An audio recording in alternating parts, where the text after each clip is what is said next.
Good evening to you. I'm Britt Marino. Nearly 60 families are grieving the loss of their pets in Georgetown, and tonight some are taking home the remains of their animals.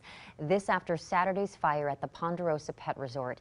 The owner of that boarding business says it has taken time to connect with many families who are on vacation and hard to reach. KXAN's Jayla Washington has talked with some of those pet owners, along with the cause of the fire, which is still unknown. We're hearing questions about why these animals were left alone overnight.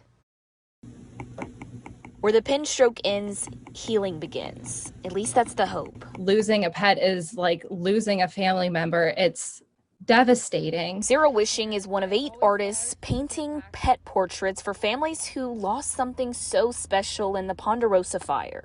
Some will be donated, the rest paid for in donations from a GoFundMe. Wishing has already finished this portrait for Shay Haywa.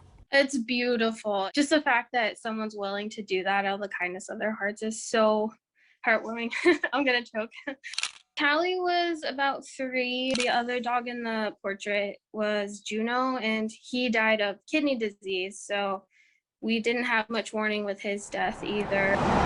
The state doesn't regulate or license boarding facilities like Ponderosa Pet Resort, which is not a part of a veterinary clinic. We have 1,210 cities, 254 counties. This attorney, who focuses on animal law cases in Texas, she says clinics aren't required to have staff on site 24/7 unless it's regulated by local city governments, which is not the case in Georgetown. Similarly, vet clinics house pets overnight, and they are not required to have a person on staff overnight. Ponderosa's website explains it's not staffed overnight, saying peace and quiet helps animals sleep better. And it goes on to say it does have closed-circuit video monitoring systems. But that too is going to require a human being looking at them all night long.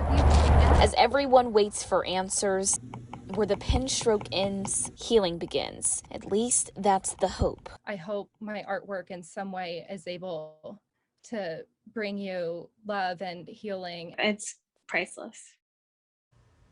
That was Jayla Washington reporting.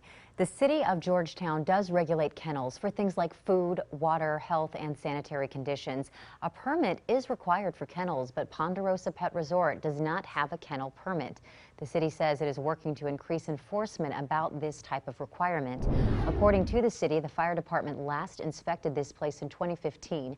It found no violations. The city also told us this facility is considered a low-risk fire risk. Also, no sprinklers are required for a building like this that's less than 10,000 square feet. Now, we also have a statement from the owner of Ponderosa. You can check it out, as well as our complete coverage of this developing story at KXAN.com.